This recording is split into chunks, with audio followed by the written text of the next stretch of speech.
associés. Je vais commencer par vous remercier de nous avoir engagés pour vous aider dans vos états financiers ou dans vos diverses problématiques. Moi, je m'appelle Virginie Piché-Tremblay. Ici, Alexandre Montembeau et Laura Person. Ça fait quelques années que nous sommes une firme de consultation. Donc, notre agenda se tiendra en 6 points. Donc, la détermination des mandats demandés, l'ajustement des états financiers, le financement du nouveau projet, les avantages et inconvénients de celui-ci, les FFOM et les recommandations.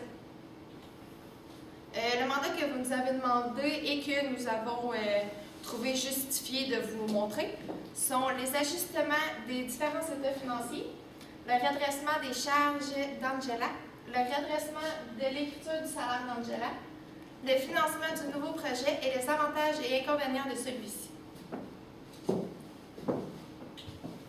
Tout d'abord, pour l'état financier, nous avons modifié quelques petits aspects de l'état des résultats.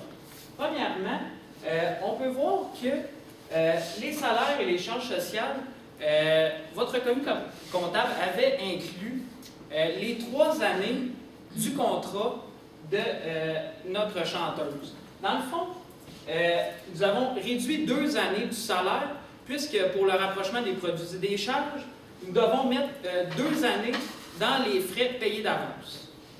Ainsi, nous avons réduit nos salaires à 1 086 500 approximativement. De plus, pour les frais de représentation, nous avons réduit environ 160 000 qui constituent tous les frais qui n'étaient pas inclus dans le contrat que vous aviez accordé à Angela. Ainsi, nous avons des nouveaux frais de représentation qui avoisinent 2 900 $. Ainsi, nous avons notre impôt éligible qui a été modifié et notre bénéfice net qui est en ce moment de 705 000 $ au lieu de 175 000 auparavant. Effectivement, ces charges ont apporté des modifications à notre bilan. Ainsi, nous avons rajouté des frais à payer d'Angela qui pourraient être déduits soit de son salaire ou d'une entente que vous allez avoir préalablement avec elle, qui représente notre 160 000 que nous avons réduit des frais de représentation.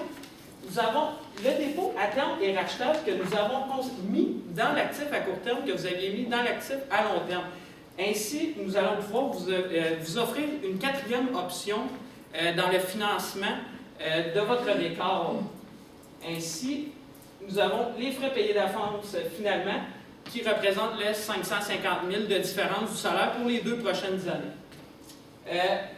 De plus, le ratio d'endettement préalablement avoisinait 70 %. Ainsi, le commis comptable avait fait les passifs divisés par le capital, mais comme nous savons, le ratio d'endettement est les passifs divisés par l'actif total, ce qui nous donne un pourcentage maintenant de 37,64, ce qui explique très bien l'envie que nous avons des autres compétiteurs par rapport à notre situation financière qui est très excellente.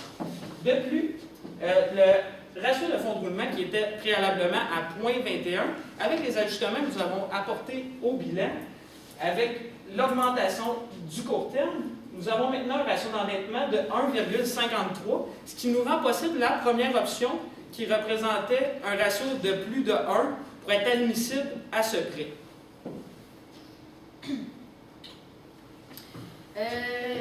La compagnie désire présenter un nouveau projet qui est de construire une nouvelle loge luxueuse qui va offrir un appartement à la chanteuse Angela.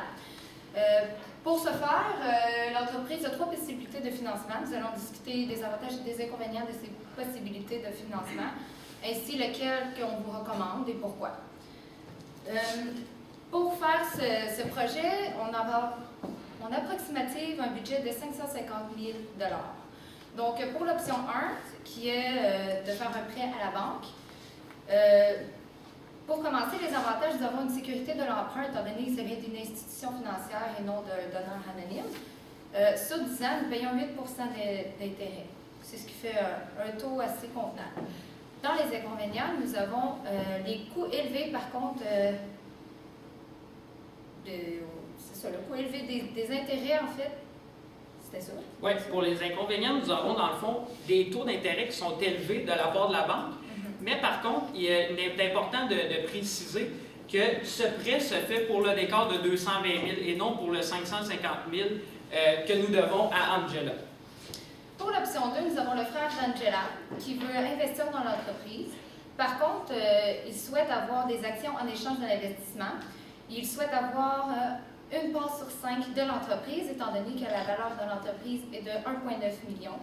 Ça avantage le donneur d'avoir 380 000 $ de l'entreprise. Ce qui fait un inconvénient puisque nous devons donner des actions à ce donneur. Dans les avantages, nous avons une liquidité rapide puisque le donneur, on n'a pas à faire une demande et procéder aux procédures d'emprunt.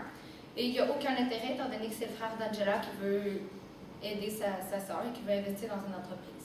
Par contre, nous avons vu que dans les précédents... Dans le fond, pour l'option 3, nous avons un investissement de 200 000 si on combine les deux actionnaires qui avaient déjà 100 000 chaque.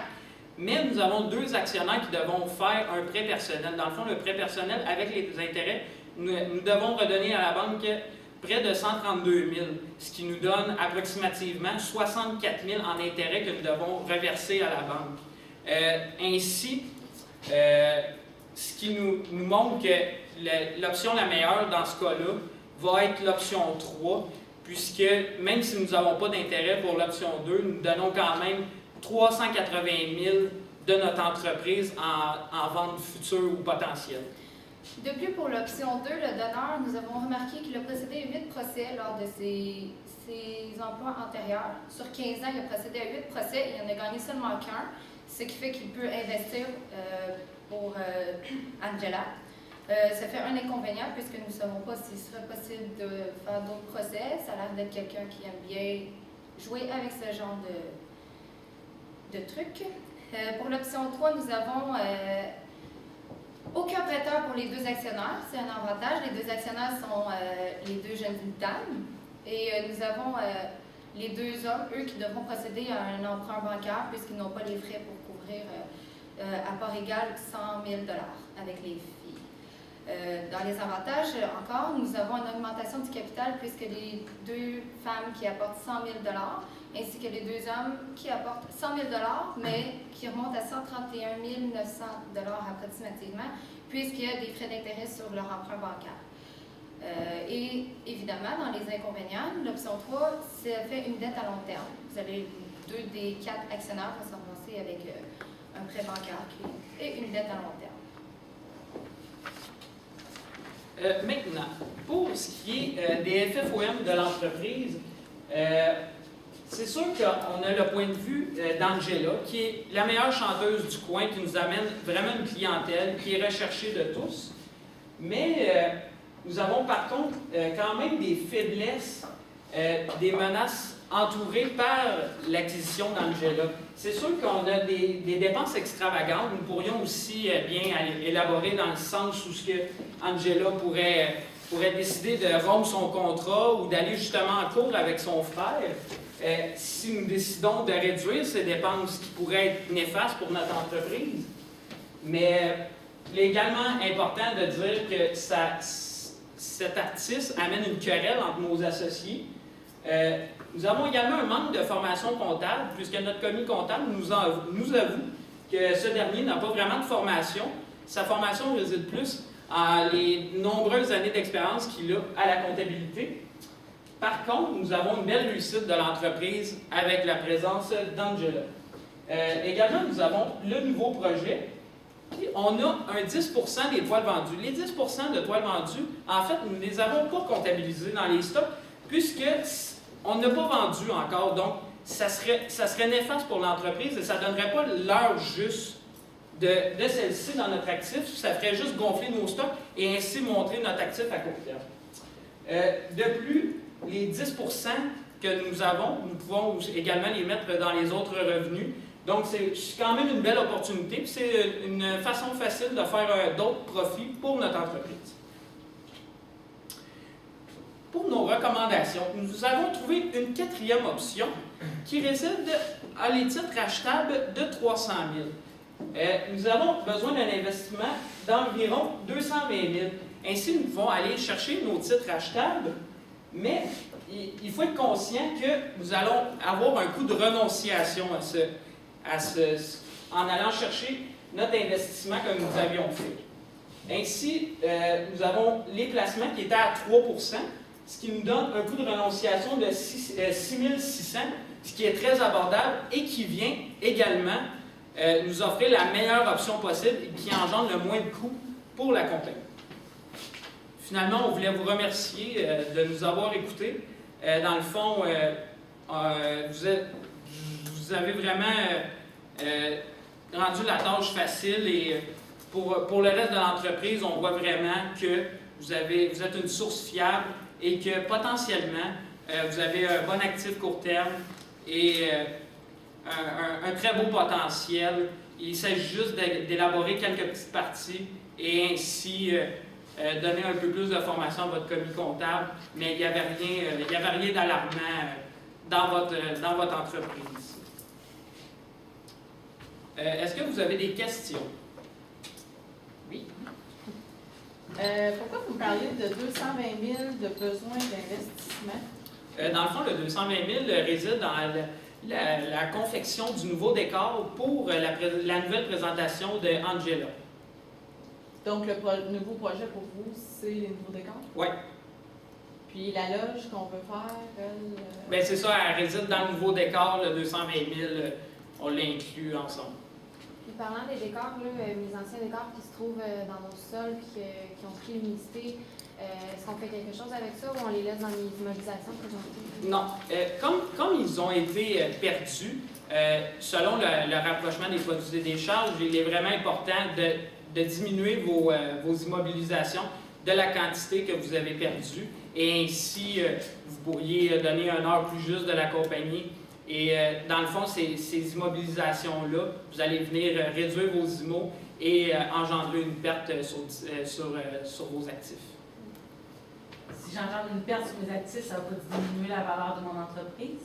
C'est sûr que si vous avez une perte sur vos dispositions d'actifs, ça va venir réduire votre bénéfice, mais il faut comprendre qu'une perte sur disposition d'actifs, c'est un montant fictif.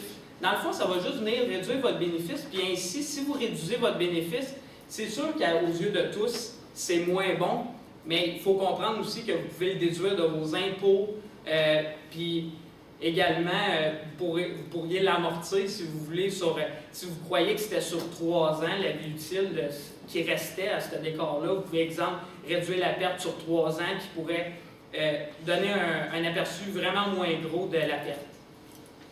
J'avais une question concernant Oui. l'option 3 de financement, là, que, dans le fond, nous autres doivent prendre une dette pour pouvoir payer le 100 000 parce qu'on n'a pas les fonds. Là, vous parliez que ça faisait une dette à long terme, mais là, dans le fond, c'est-tu l'entreprise qui va payer pour ces remboursements-là? Non, dans le fond, le prêt personnel, c'est sûr que c'est à la demande de la personne. Il va y avoir 100 000 injectés par chacune des personnes dans l'entreprise, ce qui va constituer une augmentation du capital de 400 000, mais les 32 000 restants, le 64 000 pour les deux ensemble, dans le fond, va devoir être payé de la poche des propres investisseurs pour pouvoir garder l'uniformité du capital action. Au niveau de votre bilan, dans le fond, vous m'avez expliqué que vous avez reclassé le dépôt à terme de 300 000 à court terme. Pourquoi on le reclasse à court terme? Dans le fond, vu que c'était récupérable immédiatement, puis on pouvait le racheter quand on voulait, on ne voyait pas la nécessité de l'avoir à long terme. Donc, si on l'a dans le court terme, ainsi, ça fait augmenter notre fonds de roulement, puis il reste quand même très liquide. On pourrait le mettre dans nos titres négociables. Vu qu'il reste liquide, c'est plus facile pour l'entreprise. Ils peuvent aller le chercher quand ils veulent. Donc, c'était pas justifié de mettre ça dans le long terme. Mon comptable a changé la façon de comptabiliser les revenus. Est-ce qu'il y a des revenus qui ont été faits en décembre, mais comme le spectacle va être seulement en janvier, il a mis ça dans les perçus d'avance. Oui. Est-ce que son traitement est adéquat? Pour ma part, le traitement est adéquat puisque les ventes n'ont pas encore été engendrées. Nous avons encaissé l'argent, donc on fait l'écriture de débit en caisse et crédit au perçu d'avance. Donc, si on met notre perçu d'avance dans le passif, nous avons une bonne écriture de la part du comptable ici. C'est pour ça qu'on ne l'avons pas souligné, puisque celle-ci est adéquate. Même si les billets sont non remboursables. Ben, là, à ce moment-là, s'ils sont non remboursables, ça revient carrément au même. Lorsque vous allez faire, exemple, la présentation, si vous avez vendu des billets pour le mois de janvier ou le mois de février, lorsque nous allons avoir le spectacle, exemple, nous avons un perçu d'avance de 20 000 pour ce spectacle-là, nous allons tout simplement débiter le perçu d'avance et créditer nos ventes à ce moment-là. Vous avez dit le 160 000 de dépenses, là, on le met à payer par Angela. Oui. Mais là, elle n'a jamais sorti d'argent de sa poche. C'est toujours mon amie d'enfance, Gabrielle, qui a payé ces dépenses-là. Angela, vas-tu vouloir nous rembourser ça en disant « Gabrielle, il t'a gâté, maintenant tu nous dois 160 000 » Même si Gabrielle l'a compté, elle a été consciente lorsqu'elle a signé le contrat que ceci n'avait pas à être engagé comme frais à l'entreprise. Dans le fond, le 160 000 que nous avons présenté, nous l'avons mis dans le débit, puisqu'on nous l'avons déjà payé à Angela. Mais par contre, par la suite, vous pouvez décider avec soit votre actionnaire, si ça va être lui qui va être obligé d'assumer une partie, si ça va être elle, ou peut-être même ce problème-là, cette lacune va peut-être même se retrouver devant les tribunaux si jamais il n'y a aucun accord à l'amiable. Mais il est clair que cet argent-là, même si ça ne sera pas peut-être recouvré au complet, il est important de le mettre dans l'actif à court terme puisque nous l'avions déjà payé et que celle-ci nous le devait. J'aimerais juste ajouter un point sur ce que mon collègue vient de vous dire. Dans le contrat qu'Angela a signé, il est mentionné que les seules choses qui étaient prises en considération par l'entreprise étaient les costumes. Toutes les dépenses qui étaient attribuées pour ces spectacles étaient supposées d'être admises par Angela elle-même. C'est elle qui devait en assumer les conséquences, comme le voyage et la restauration. Ça, c'est des dépenses que l'entreprise ne devrait pas avoir à assumer pour Angela. Merci. Merci. Merci à vous.